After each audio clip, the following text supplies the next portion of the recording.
राष्ट्रीय पर्व के ऊपर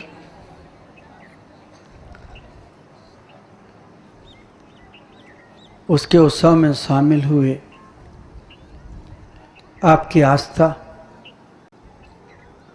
और आपकी श्रद्धा को मैं प्रणाम करता हूँ। माँ भारती का सम्मान होना चाहिए,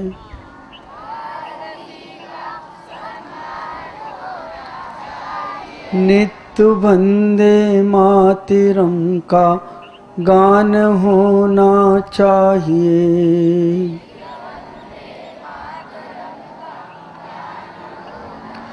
माँ भारती,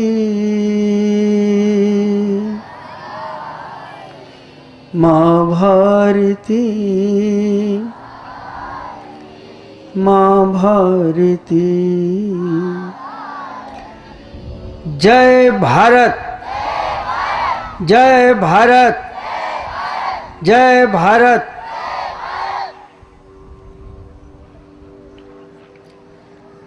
स्वतंत्र भारत के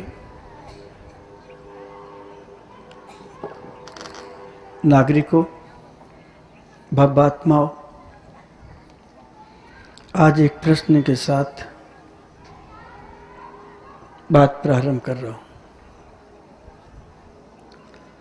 इस देश में सबसे ज्यादा शक्तिशाली कौन है? बहुत छोटा सा प्रश्न है, उत्तर दीजिए। कोई भी उत्तर दे सकता है।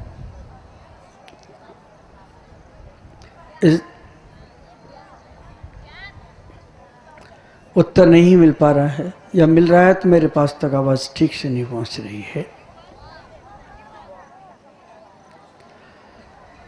इस देश में सबसे ज्यादा शक्तिशाली है प्रचार माध्यम, मीडिया।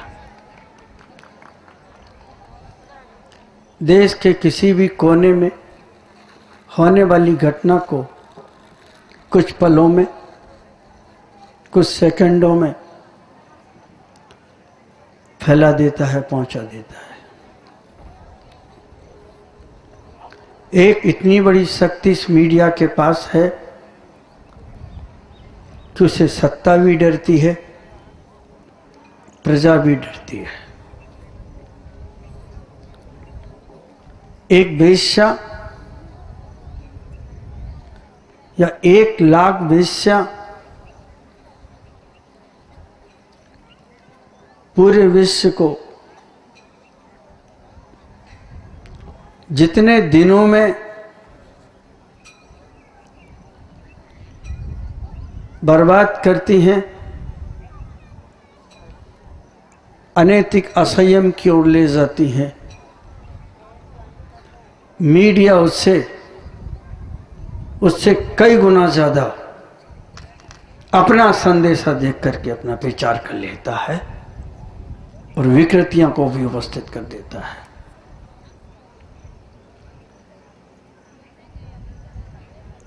वेश्याएं जितना चरित्र का हनन करती हैं, उससे कई गुना ज्यादा भौतिकता का प्रचार प्रसार, संस्कृति का पतन, स्खलन,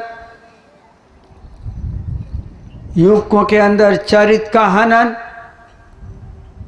मीडिया कर लेता है। जब वही मीडिया सकारात्मक सोच के साथ चलता है तो वह इंसान के अंदर बैठे हुए परमात्मा को भी जगा देता है। एक सामर्थ्य है।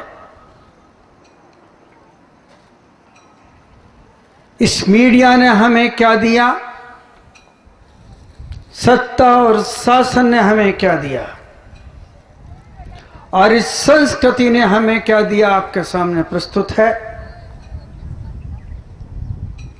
इस देश की संस्कृति ने नारी को वह जौहर दिया जब देश के ऊपर आक्रमण होता है, हुआ या राज्यों पर आक्रमण हुआ तो नारी ने अपने जौहर के माध्यम से इस देश को और चारित्र को बचाने की कोशिश की।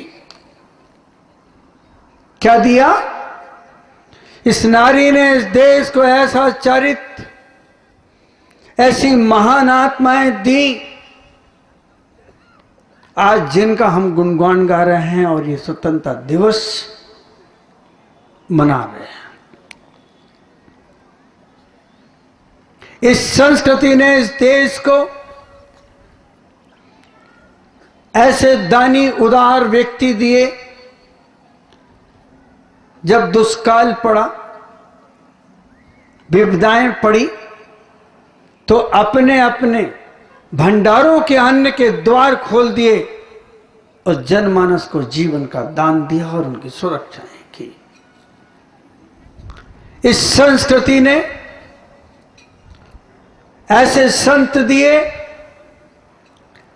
जिनकी अहिंसा, जिनकी साधना, जिनका तप, जिनकी सल्लेखना ने सदाचार दिया, सद्गुणों की वृद्धि दी, परमात्मा का पद दिखलाया, भाईचारा और प्रेम को जन्म दिया, वात्सल्य को जन्म दिया और हमारे सौभाग्य को, हमारे चारित्र को, हमारे शील को जन्म दिया और हमें जीने के तौर तरीके दिखलाए। इस संस्कृति ने हमें विवेकानंद जैसी आत्माएं दी, जिन्होंने जाके विदेशों में भारत के अध्यात्म को प्रसारित किया। इस संस्कृति ने वो परम अहिंसा के पुजारी, तीर्थंकर दिए कि जिन्होंने आपके भीतर प्रसुप्त उस परमात्मा को जागने की कला सिखाई और प्राणी मात्र के प्रति मैत्री का भाव जगाया। इस संस्कृति ने हमें जो कुछ दिया, आज वह इस देश के लिए, विश्व के लिए, उसकी स्वतंत्रता के लिए, उसके जीने के लिए, उसकी शांति के लिए विरासत का काम करता है। मैं तीन बातें आपके सामने रख रहा हूं, तीन तत्व। अगर इनका अभाव इस संस्कृति से कर दिया जाए तो शायद मानवता हमेशा हमेशा के लिए सो जाएगी या समाप्त हो जाएगी। पहला तत्व विरासत, दूसरा वातावरण और तृतीय प्रभाव। पहला तत्व है वातावरण। हमारी संस्कृति ने हमें पुरातत्व सौंपा है। अगर हम इस पुरातत्व विभाग के ऊपर ध्यान दें, अपनी प्राचीन संस्कृति की तरफ ध्यान दें, हम अपने प्राचीन संस्कारों की तरफ ध्यान दें और हम अपनी प्राचीन संस्कृति के उन संतों की तरफ ध्यान दें जिन्होंने खून पसीना बहा करके देश के अंदर चारित्र की स्थापना की। आज की शिक्षा अर्थ आश्रित है, आज की शिक्षा राज्य आश्रित है और जब तक शिक्षा अर्थ आश्रित और राज आश्रित होगी तब तक शिक्षा के अंदर चारित्र, न्याय के अंदर विवेक और व्यापार के अंदर नीति और सत्ताधारियों के अंदर समर्पण का भाव नहीं आ सकता। देश में अगर भ्रष्टाचार है तो सिर्फ उसका, देश में गरीबी है तो सिर्फ उसका एक काम है, एक ही कारण है, उसका नाम है भ्रष्टाचार। अगर देश के अंदर कहीं अशांति है, अलगाव है, और युवा पीढ़ी अगर चारी से दूर जा रही है तो सिर्फ उसका एक कारण है, राज आश्रित शिक्षा कारण है उसका भी। क्योंकि जो लोग शिक्षा का संचालन करते हैं, नीतियां निर्धारण करते हैं, चाहे वो कितने भी बड़े पदों पर हों, पदों पर बड़े होने से कोई विवेक जागृत नहीं हो जाता। सत्ता हाथ में आने के बाद कोई परमात्मा नहीं हो जाता, और बड़ी बड़ी डिग्रियां प्राप्त करने के बाद कोई ज्ञानी नहीं हो जाता। जब तक पुरातन संस्कृति के अंश हमारे साथ ना हो, पुरातन संस्कृति का हमारे अंदर सम्मान की भावना ना हो। आज मैं सवेरे जब उठा मुझे बहुत दुख हुआ। इसका कारण मैंने सुना कि इंदौर में एक संत समूह ने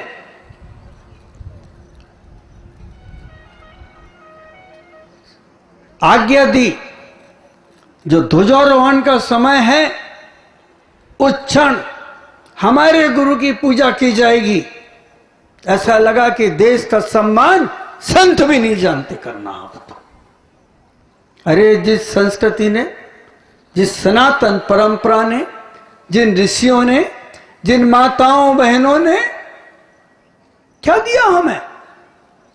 एक मां जब जौहर सीखती है तो प्राणों की रक्षा करना सिखाती है, और एक मां जब संतान को जन्म देती है तो सुदोषी विदोषों की लोरियां सुना करके उसके भीतर परमात्मा को प्रकट करने की चेष्टा करती है और नैतिकता सिखाती है उसको। और एक संत की सन्निधि में जब राज आश्रित शिक्षा से हट करके हम सनातन संस्कृति के चलते हैं, जब विद्यार्थी को गुरुकुल में पहुंचा करके संत खून पसीना एक करके संस्कारित करता था, तब इस देश के अंदर भगत सिंह जैसे और महात्मा गांधी जैसे, सुभाष चंद्र बोस जैसे, सरदार वल्लभ भाई पटेल जैसे यहां जन्म लेते थे। मैं पूछ रहा हूं इस संस्कृति के पास, इस विद्यालय से पूछ रहा हूं, विद्यार्थियों से पूछ रहा हूं, शिक्षकों से पूछ रहा हूं, जो मेरे अतिथि हैं, अगर मैं आपसे आज निवेदन करूं कि तुमसे कहूं कि आदर्श पुरुष को चुनो तो किसे चुनोगे आप? वर्तमान के आदर्श पुरुष को किसे चुनोगे? एक भी नजर नहीं आएगा आपको, एक भी नहीं आएगा। अतीत की तरफ भागोगे, फिर कहोगे विवेकानंद, महात्मा गांधी, जवाहरलाल नेहरू, सुभाष चंद्र बोस, बहुत लोगों के नाम ले लोगे आप। वर्तमान में है कोई? क्यों नहीं है? कारण है उसका, जो न्याय की कुर्सी पर बैठे हैं उनके पास, जो सत्ता में बैठे हैं उनके पास, जो कानूनविद हैं उनके पास वो समर्पण, वो ज्ञान, वो विवेक, वो प्रज्ञा नहीं है। आश्चर्य लगता है मुझे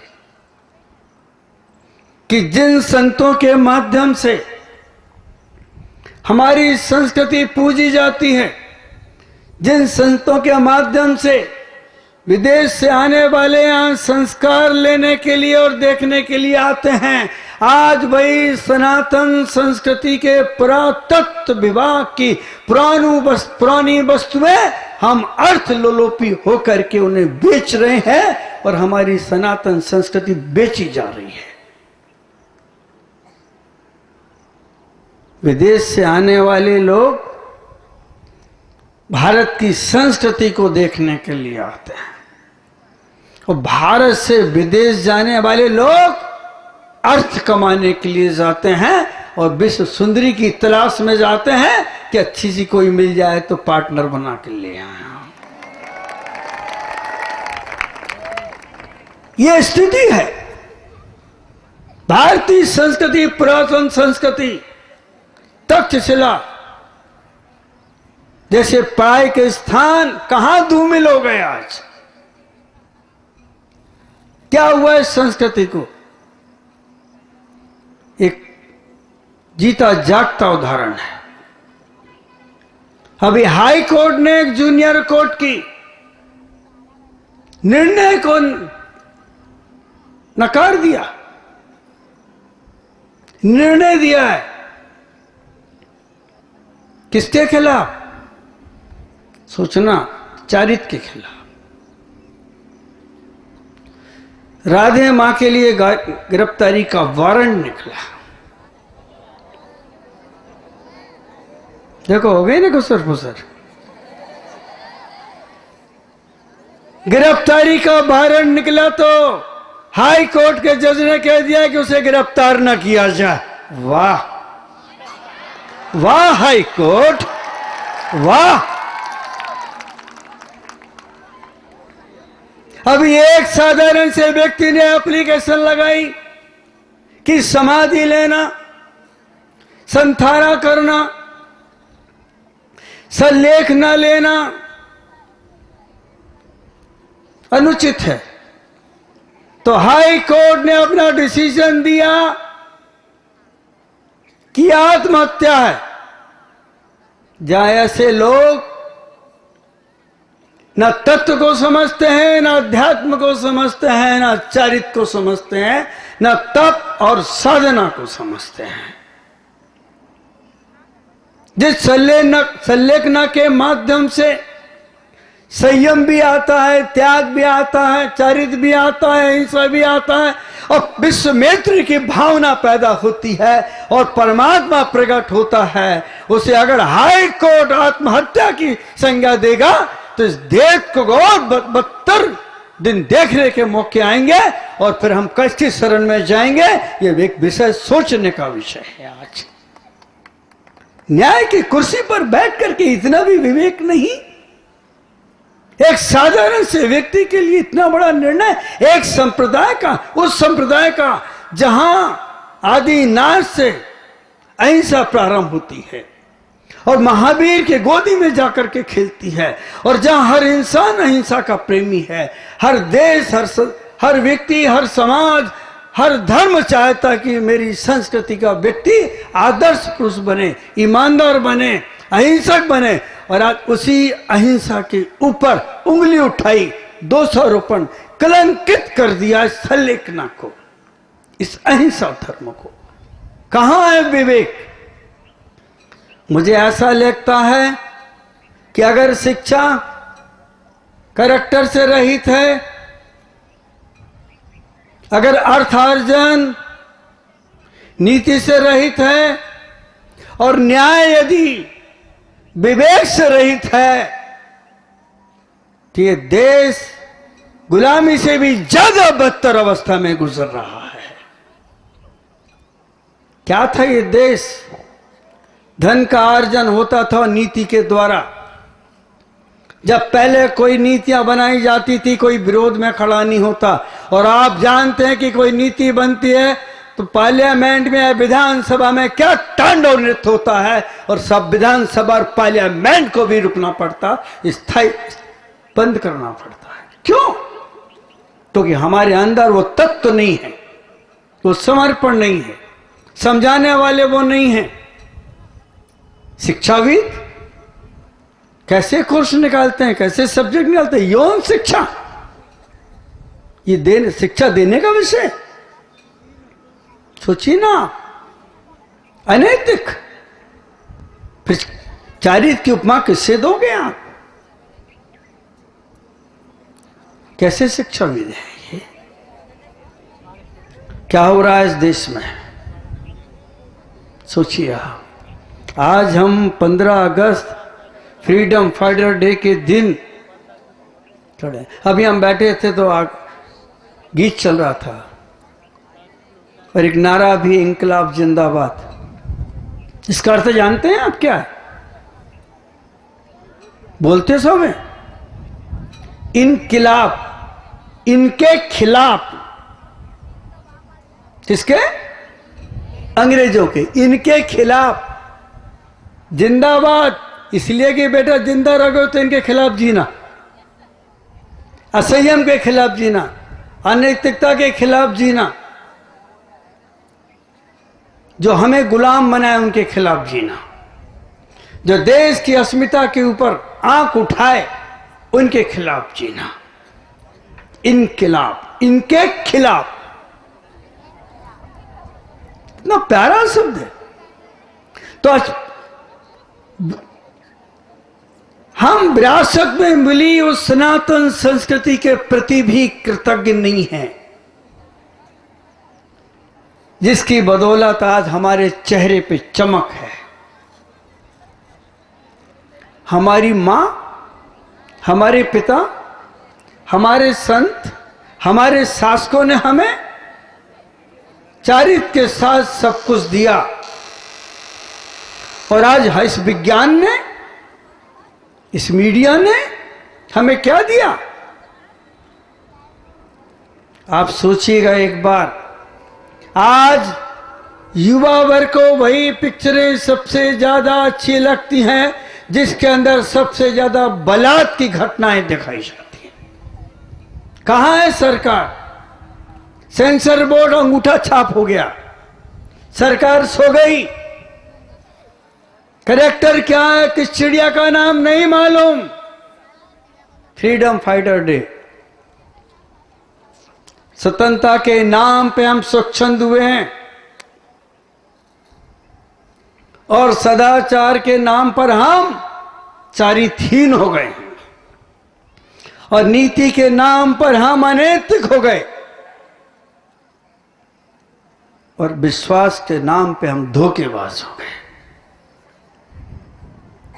मैं आपसे निवेदन कर रहा हूं, ज्यादा देर नहीं बोलूंगा, लेकिन फिर भी बोलूंगा, ज्यादा नहीं बोलूंगा, निवेदन के साथ बोल रहा हूं। अभी असलम भाई कह रहे थे कि आप बड़े पुण्यात्मा हैं, सौभाग्यशाली हैं, और मैं निश्चित रूप से आपसे कहना चाहता हूं कि हमने वो वातावरण निर्मित किया है। एक विरासत है, दूसरा वातावरण है, और तीसरा प्रभाव। आज मीडिया ने ऐसा वातावरण और राजनीति ने ऐसा वातावरण बना दिया कि सारा ध्यान भौतिकता की तरफ है, अध्यात्म की तरफ नहीं है। गति की तरफ है लेकिन विकास की तरफ नहीं है। इससे क्या होगा? कुछ नहीं हो सकता। पतन के अलावा दूसरा मार्ग नहीं दिखता, क्योंकि हमारी दृष्टि सिर्फ अर्थ की तरफ है, अहंकार की तरफ है। इसलिए जो शिक्षा विनय के साथ हो, जो नीति, जो अर्थ उपार्जन ईमानदारी के साथ हो, और जो न्याय, प्रज्ञा, विवेक, ध्यान, मेडिटेशन के साथ हो, तो हमारे देश की अस्मिता को ऊपर ले जाने वाला है। कितना परिवर्तन है! जब ये देश गुलाम था, सनातन परंपरा थी, उस समय हमारे देश में रुपया महंगा था और सामान, आवाज आई, रुपया महंगा था और सामान। और आज इस राजनीति ने क्या किया? सामान महंगा, रुपया, और भी कुछ किया इस राजनीति ने। एक दिन वह था